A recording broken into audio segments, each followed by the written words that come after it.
Not a lot of people realize the amount of good that Tiger King has actually done. Can you tell us more about that? Like what was the good that came from it?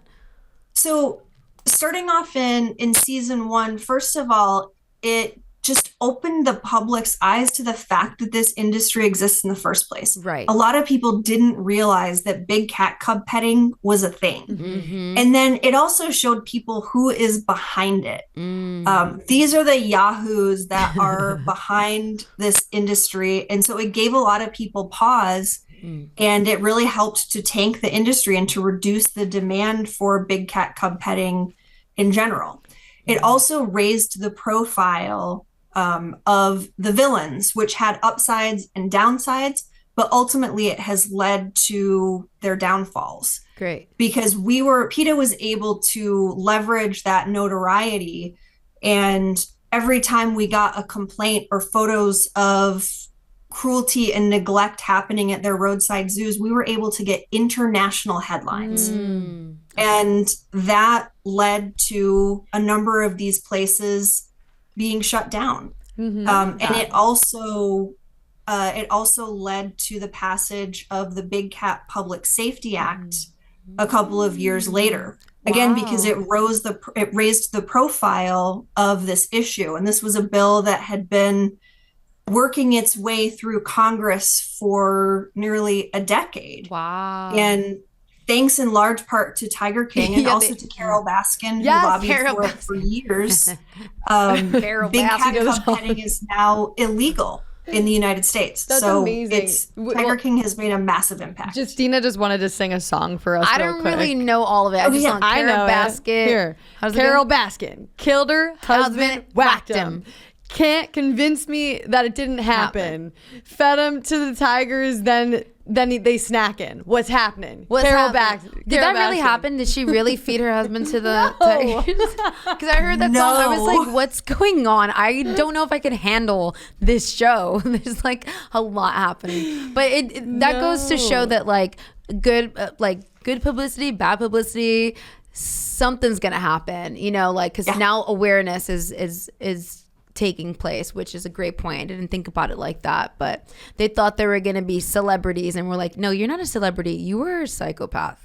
Lock them up. Yeah, but narcissists like that, they love the attention. They love it. They're like, look it, I'm a psycho.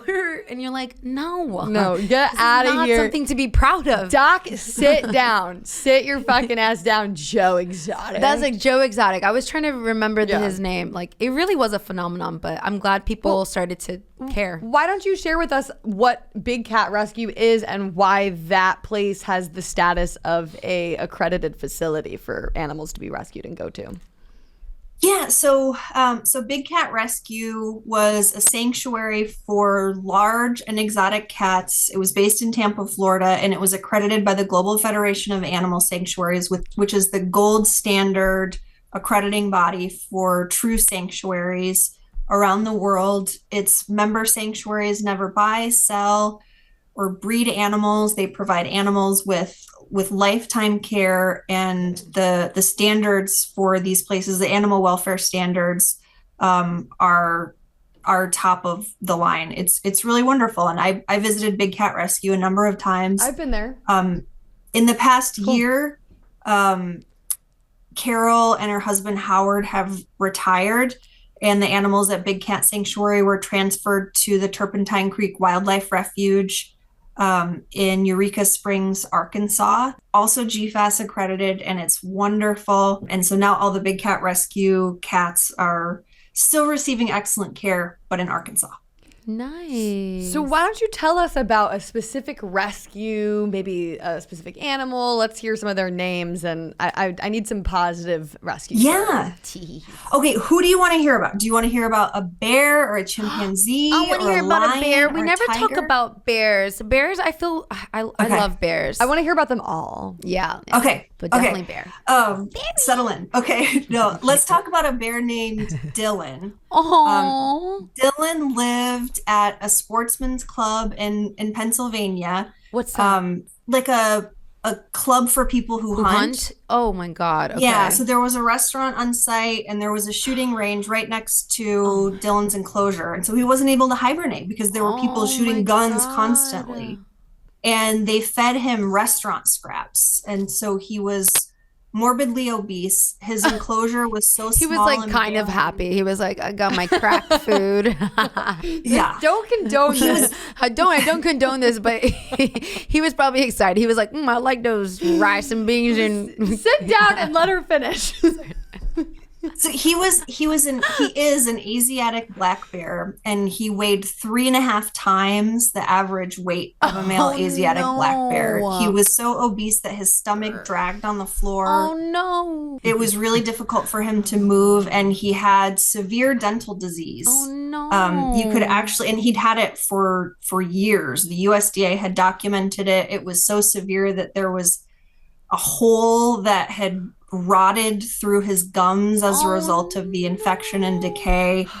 And he just bounced back and forth in his enclosure all day because he was in so much pain. Oh no. The law enforcement authorities and regulatory authorities who should be acting on behalf of these animals usually don't, and they didn't for Dylan. They let him suffer for years. Wow. But thanks to a massive campaign from PETA, Dylan was rescued and he was transferred to the Wild Animal Sanctuary in Colorado, which is an incredible sanctuary, mainly for large carnivores. And he started getting antibiotics and pain medication for his dental disease. And as soon as he got to the sanctuary, he stopped his bouncing. And he also was the best weight loss story. That bear. He's like, I lost 100+ pounds, and here's how I did it. This is what happened to me. Oh, poor Dylan. That's so sad. I'm glad he's happy. But he is now. still with us. He was rescued several years ago. He's living his best life. I wish we had a before and after picture right now. I just want a before and after picture for him. I want to see it. Well, go to PETA.org. Anyone can go to PETA.org and search for Dylan, DILLAN, and you'll find some wonderful videos of him.